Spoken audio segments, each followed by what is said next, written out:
what is the point of the civil service? I mean, they're pretty much just activists at this point, trying to block anything good for this country. And now I'm glad that the Tories are showing a bit of backbone by blocking them from participating in this new independence minister pushed by Humza Yousaf. Darren, what do you think about this?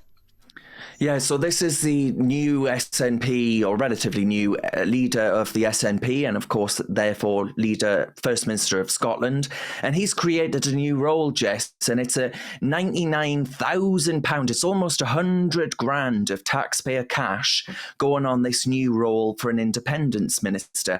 I tell you what, he's got about as much likelihood of securing independence right now, given the state of the polls that the SNP are going through, and the fact that they cannot even get an auditor out to file their accounts for the Electoral Commission. They've got about as much chance of securing independence right now through this independence minister as Caroline Lucas has of becoming bloody Prime Minister of the United Kingdom.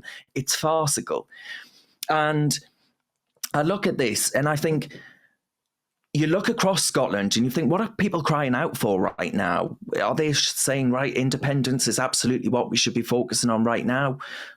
No, Jess, they're talking about the cost of living. They're talking about growing Scotland's economy to actually tackle the cost of living and grow and create jobs and opportunities. They're talking about tackling NHS waiting lists.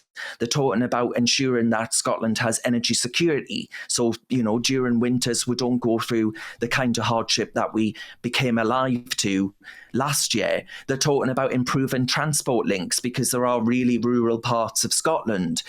All of these issues matter more to people than talking about independence. So it's shocking to me that he wants to waste 100 grand a year of taxpayer cash on a new independence minister for a country that isn't going to secure independence. I mean, there's more of a likelihood of the SNP being reduced to a rump within the Scottish Parliament than there is Scotland achieving independence under the SNP right now. And then, of course, you're right in saying that the Tory government have said no civil servant should be placed under this minister because, of course, that would then enlarge the bill to the taxpayer because you've got people working under this department, an independence department, if you will, and that creates, goodness only knows, hundreds of thousands more a year in staff and costs and the knock-on effects from that.